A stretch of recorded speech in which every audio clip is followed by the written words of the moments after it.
Corona हो जाना कोई मजाक नहीं है और न ही ये मामूली वायरल या खांसी, जुकाम, पेट दर्द जैसी कोई समस्या है। हल्के बुखार, सिर दर्द, जुकाम, खांसी, टेस्ट और स्मेल का चले जाना, थकान और कमजोरी जैसी ढेर सारी मुसीबतें लेकर ये बीमारी आती है। और सबसे खराब बात यह है कि इसमें आप किसी की भी मदद नहीं ले सकते। सब कुछ खुद करना है, आइसोलेट होकर। आपके शरीर के साथ साथ दिमाग पर भी ये पूरी तरह असर डाल देती है। और जैसे हमें पता चलता है कि हमारे किसी दोस्त या रिश्तेदार को ये हो गया है तो हम स्वाभाविक रूप से परेशान होकर उसके अच्छे होने की कामना के साथ उसे गेट वेल सून के मैसेज व्हाट्सएप करने लगते हैं। यहाँ तक मामला ठीक है, मैसेज कर दो, लेकिन कोविड पेशेंट की समस्या तब आप और बढ़ाने लगते हैं जब आप उसे अनचाही राय देने लगते हैं जो आपने फेसबुक या व्हाट्सएप यूनिवर्सिटी से हासिल की है। हालांकि ऐसा आप नेक इरादे के साथ करते हैं, लेकिन यकीन मानिए इससे पेशेंट का कोई भला नहीं होता, बल्कि वह और परेशान होने लगता है। हम इसलिए ये कह पा रहे हैं क्योंकि हमारे में से बहुत से लोग कोविड से जूझ चुके हैं। कई दिन अस्पताल में रहने के बाद या कई दिन घर में आइसोलेट रहने के बाद जिस तरह का अनुभव हुआ, उसके आधार पर हमें लगता है कि यह बताना बहुत जरूरी है कि जब भी आप कोविड पेशेंट या उससे रिकवर हो चुके शख्स को कॉल करें तो कुछ बातें बिल्कुल न बोलें। कौन सी है वो बातें, सुनिए। कैसे और कहां हो गया आपको ये इन्फेक्शन? इसका जवाब पेशेंट क्या देगा? आप खुद सोचिए। जो बीमारी से जूझ रहा है वह क्या बोलेगा कि जी बस पता नहीं, हम तो घर में ही रहते हैं, पता नहीं कहां से हो गया।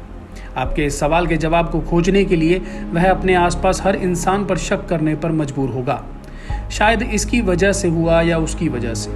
जिस बात का जवाब खुद डॉक्टर नहीं जानते, मरीज कैसे बता देगा? और अगर बता भी देगा तो इसके बाद हासिल क्या होगा? नंबर 2, भाई अब तुम खूब आराम करो, बाहर बुरा हाल है। मरीज को कॉल करके ये आप नहीं भी कहेंगे तो उसको पहले से पता है कि उसे आराम करना है। बार बार एक ही बात सुनना किसी मरीज को पसंद नहीं होता। हर कॉल पर हर बार सभी से कोविड कैसे हुआ और अब तुम्हें आराम करना है सुनने से अच्छा है कि आप उसका ध्यान इधर उधर की बातों में लगाएं, बशर्ते कि वह आपकी इधर उधर की सुनने में दिलचस्पी रख रहा हो। मरीज से ये कहना कि हर तरफ बुरा हाल है, वो फलाना भी मर गया, वो वेंटिलेटर पर चला गया, तुम अपना ध्यान रखो, बहुत बड़ा अपराध है। तीसरी बात, ये दवा खा लो, मेरे चाचा के मौसा ने खाई थी, इसी से ठीक हुए। ऐसी बेकार की राय तो कतई न दें, क्योंकि कोविड मजाक नहीं है। आपके पास व्हाट्सएप मैसेज आए होंगे जो शायद मरीज के पास भी आए हों। फिर आप ऐसे घरेलू नुस्खे या बिना प्रेस्क्राइब की हुई एलोपैथी की दवा क्यों उसे बताएंगे? मरीज पहले से डॉक्टर की राय ले रहा है, ये मानकर चलिए।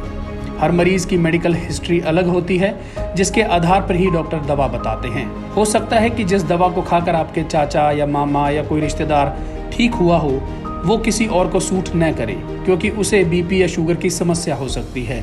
बेकार की सलाह देने जैसा रिस्की काम आप न करें।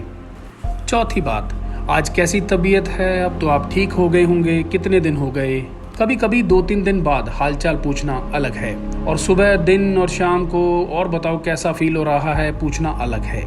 ये बीमारी धीरे धीरे ठीक होती है, तो दिन में 10 बार पूछने से उस मरीज का जवाब बदल नहीं जाएगा, बल्कि वह क्या जवाब दे इसकी टेंशन में आ जाएगा।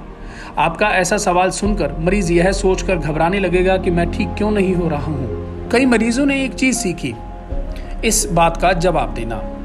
कई पेशेंट भी हैं, तो जब उनसे पूछा गया कि आपका हालचाल कैसा है तो उन्होंने कहा 1 हफ्ते बाद पूछिएगा।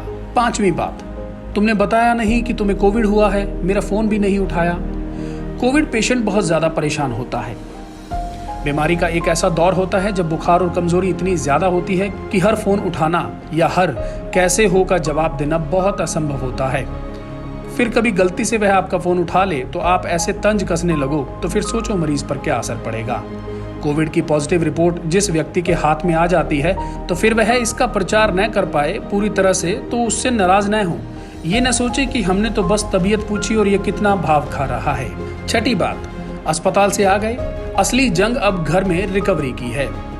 ये लाइन किसी मरीज से न बोलेंगे तो उपकार होगा। मरीज अस्पताल से भले ही आ जाए, लेकिन 10 दिन की दवा का पैकेट साथ में लाता है और डॉक्टर की एहतियात की लिस्ट भी साथ होती है।